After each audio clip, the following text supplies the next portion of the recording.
بسم الله الرحمن الرحيم. إن الله لا يغير ما بقوم حتى يغيروا ما بأنفسهم. صدق الله العظيم. تهدي اللجنة تحية الإعزاز والإكبار والحب إلى شعب مصر العظيم، صانع التاريخ ومعلم الحضارات، وتزجي الشكر والعرفان لشباب مصر الذين بعثوا في الأمة روح التغيير والحرية والديمقراطية، وتحيي جيش مصر الذي وقف إلى جوار الشعب بروح أكتوبر الباسل ولم يدخر وسعا لإنجاح هذا الاستفتاء.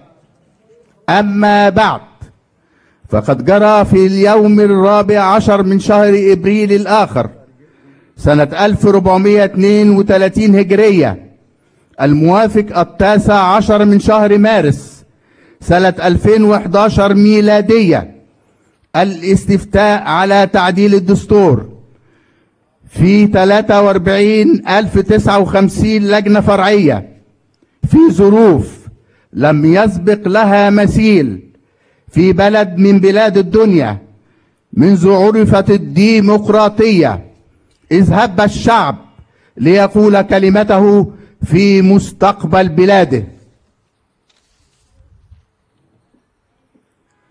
إجمالي من لهم حق الاستفتاء حوالي 45 مليون مواطن. الحضور 18,537,954.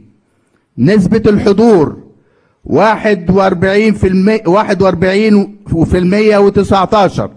الحضور.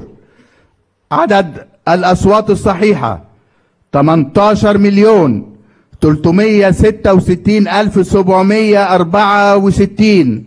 الأصوات الباطلة 171,190. الموافقون 14,192,577. غير موافق 4,174,187.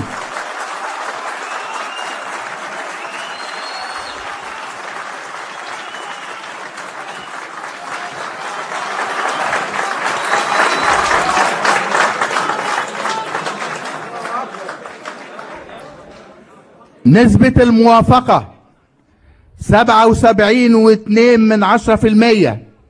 نسبة غير الموافقة 22.8%.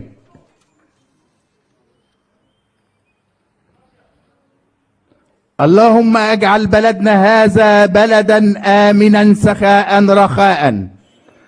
اللهم ول أمورنا خيارنا ولا تولي أمورنا شرارنا. عاشت مصر حرة مستقلة، والحمد لله رب العالمين.